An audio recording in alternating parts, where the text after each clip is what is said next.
এটা হচ্ছে লাউ শাকের পাতা। এটাকে আমি ভালো করে ধুয়ে নেওয়া হয়ে গেছে। তো এবার ভালোভাবে চিপে পানিটা ফেলে উঠায় নেব।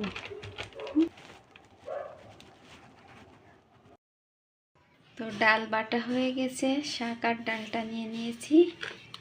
এবার পেঁয়াজ আর কাঁচামরিচ কুচি দিয়ে দেব, মতো লবণ, মতো হলুদ দিয়ে আমি ভালোভাবে মিশিয়ে নেব। একটু মরিচের গুঁড়া অ্যাড করলাম, জিরার গুঁড়া অ্যাড করলাম, মরিচের গুঁড়া অ্যাড করে দিলাম। এবার ভালোভাবে মিশিয়ে নেব।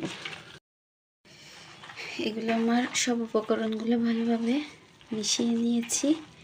এবার আমি এর সঙ্গে একটু চাউলের গুঁড়ি অ্যাড করব। উপকরণগুলো ভালোভাবে মিশিয়ে আমি রেডি করে নিয়েছি। তেল গরম হয়ে গেছে। এবার ছোট ছোট করে শেপ দিয়ে নেব।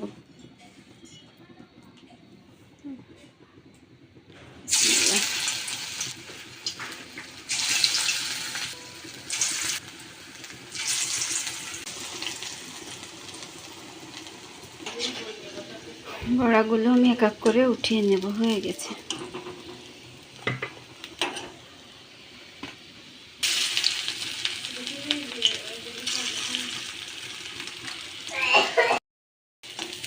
বড়া আমার হয়ে গেছে।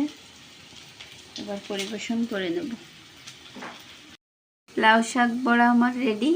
এবার পরিবেশন করে নিয়েছি শসা আর লাউ শাক বড়া।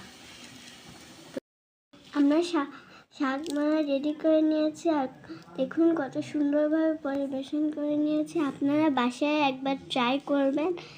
যদি ভালো লাগে তাহলে লাইক এবং সাবস্ক্রাইব করে দেবেন। আল্লাহ হাফেজ।